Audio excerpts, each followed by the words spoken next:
Bom dia, boa tarde, boa noite, pessoal do primeiro F. Eu estou preparando essa aula aqui para que vocês possam realizar a atividade dessas semanas, tá bom? Então, vamos lá. O assunto é texto literário e texto não literário. Também trabalharemos nessa aula elementos da narrativa e o gênero textual conto. Ok? Então, qual que é a diferença entre texto literário e não literário? Vamos lá? O texto literário, ele trata-se de textos que são que possuem uma função estética, destinam-se ao entretenimento, ao belo, à arte, à ficção, ou seja, são aqueles textos que pertencem à literatura, que, como eu já acho que comentei com vocês no começo do ano, né, vai ter uma linguagem diferente dos demais, né, dos que não são literários. Por quê? É uma linguagem mais subjetiva. Isso quer dizer que é uma linguagem que vai falar do próprio eu, né, onde vai aparecer o quê? A preocupação em expor sentimentos e principalmente a preocupação em mexer com o sentimento dos outros, né? Não precisa ser sentimentos, meus amores, somente bons, não, tá? Mas de alguma maneira mexer com o olhar do outro, né, a respeito de si mesmo, da vida, tá? Então, olha lá, alguns dos objetivos do gênero literário, do texto literário é ser subjetivo, como eu falei para vocês, né? Ser subjetivo quer dizer falar do que sente, né?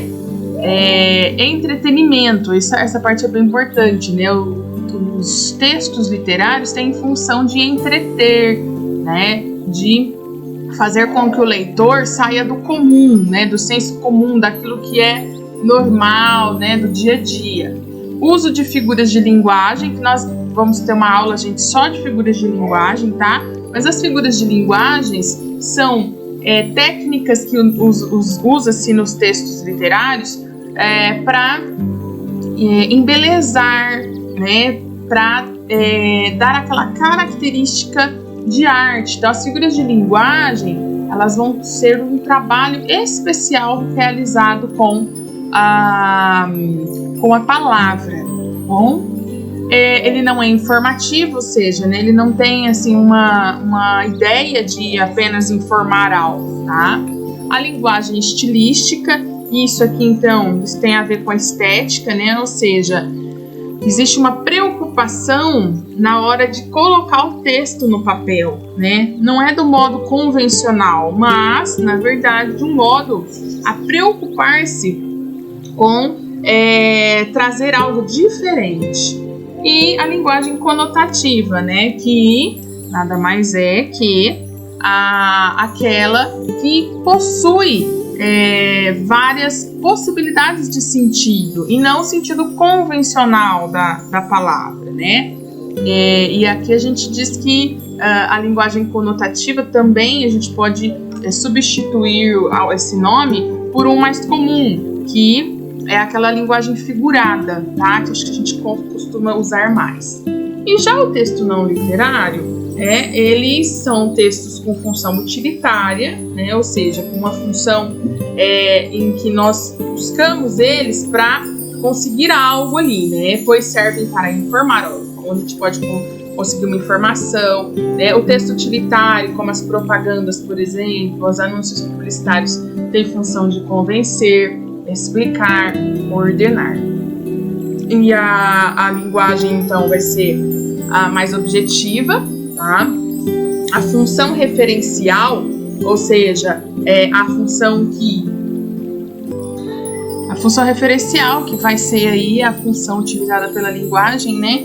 Com o intuito de levar ao leitor informações sucintas, diretas, né? Nada de enfeitar, né? Não é nada disso.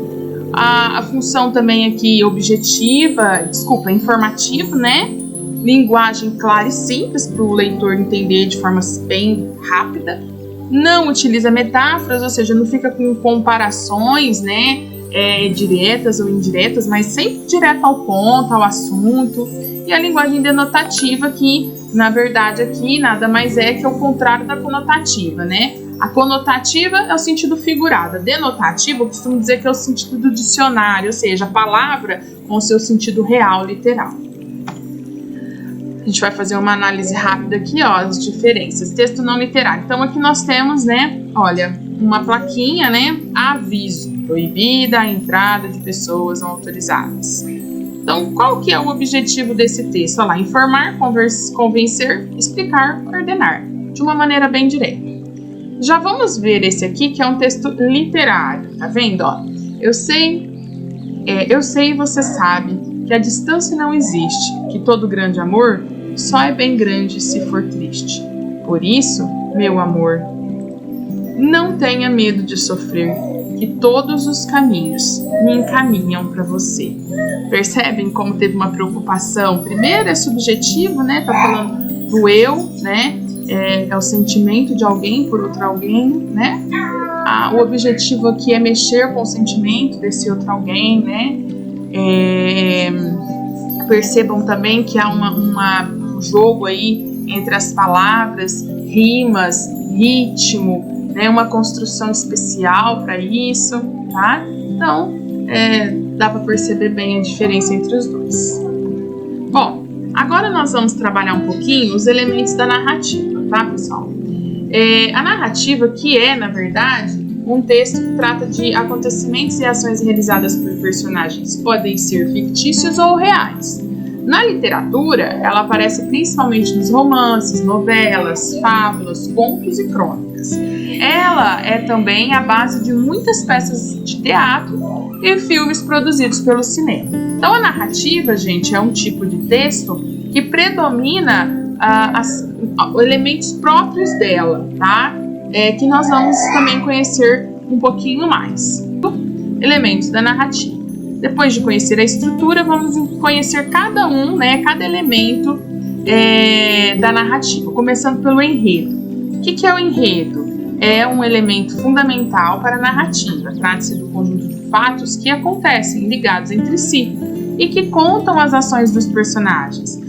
O enredo, ele é dividido em algumas partes, ok? A situação inicial, o estabelecimento do conflito, desenvolvimento, clímax e desfecho. Então, o enredo, gente, ele possui todas essas partes, né? Peraí, deixa eu voltar aqui. Lá. Ele possui todas essas partes. E, gente, vamos conhecer um pouquinho melhor cada uma delas. A situação inicial é quando o autor apresenta os personagens e mostra o tempo e o espaço em que estão inseridos, geralmente logo na introdução. Então, normalmente, as narrativas iniciam apresentando os personagens, né? O tempo, o espaço onde eles estão inseridos. Logo após, vai acontecer ali um conflito, vai estabelecer um conflito. Ok, o que é o conflito? Um acontecimento que é responsável por modificar a situação inicial dos personagens, exigindo deles algum tipo de ação. Aí, quando ocorre o conflito, então inicia-se o quê? O desenvolvimento.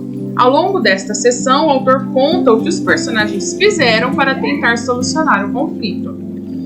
Assim que termina, ou que normalmente quando o conflito vai ser solucionado, ou quando ele é solucionado, ocorre o clímax, que na verdade, depois de diversas ações dos personagens, a narrativa é levada num ponto alto de tensão ou emoção. É aquele ponto que todo mundo espera, né?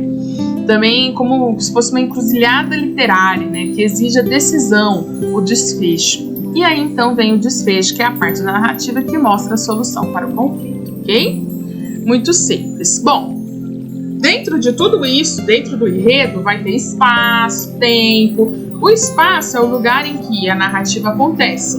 Ele é importante não só para situar o leitor quanto ao local, mas principalmente porque contribui para a elaboração dos personagens, né? Cada ambiente vai ter um personagem específico que vai ganhar características, ok? Afinal, o espaço onde as pessoas, mesmo que fictícias, vivem interfere na aparência, vestimenta, costumes, né? E tudo mais. O tempo, gente, da narrativa diz respeito ao desencadear das ações, tá? Ele pode ser dividido entre cronológico e psicológico, né? O que seria o cronológico? É aquele que está relacionado à passagem das horas, dias, meses, anos, tá? Já o psicológico é aquele tempo que está relacionado às lembranças das personagens, tá? E os sentimentos vividos por elas ali. Assim como o espaço, ele é muito importante o tempo, tá? Por quê? Porque define características das personagens, ok? Bom, aí tem o narrador ou foco narrativo, pessoal. Sempre que existe uma narrativa, a história é contada por alguém. Este é o papel do narrador. Ele pode relatar os fatos a partir de perspectivas diferentes, tá? O que pode transformá-lo em um personagem, ou apenas um observador ou até mesmo um ser onisciente. Vamos lá, o narrador personagem, ele é aquele que participa da história e por isso o texto é escrito em primeira pessoa, ok? Eu ou nós. Então, o narrador em primeira pessoa é aquele que também nós chamamos de narrador personagem, ou seja, ele participa, ele é um personagem da história, ele conta a própria história. O narrador observador, ele não participa, tá, da história, ele apenas observa a situação de fora da história e conta ela em terceira pessoa. E também tem a possibilidade de ser um narrador onisciente, que é aquele que sabe de todos os fatos, mesmo que não participe da história. Então ele conhece tudo, ele não participa, ele não é personagem, mas ele conhece tudo que acontece com todos os personagens e a sua compreensão costuma ir além dos acontecimentos. Ele não somente conta os acontecimentos, mas ele narra até mesmo pensamentos e sentimentos dos personagens. Ele vai além, né? Como se tivesse um conhecimento sobrenatural, né? A mente, como se ele soubesse o que cada personagem fosse fazer e tudo mais, tá? Pelo fato desse narrador conhecer as personagens, bem como os pensamentos, sentimentos, ideias, ele pode opinar sobre tais comportamentos ao longo da narrativa. Então aparece, inclusive, até a opinião dele. E para terminar, os personagens. Finalmente, vamos falar das estrelas da narrativa, né? Os personagens. São seres reais ou fictícios que participam da história. Como a literatura é criativa, pode ser uma pessoa, um animal, um ser mitológico, um fantástico, um objeto personificado, ou seja, gente, né, dependendo da história e do gênero da narrativa ali, né, o personagem pode ser aí diversas possibilidades.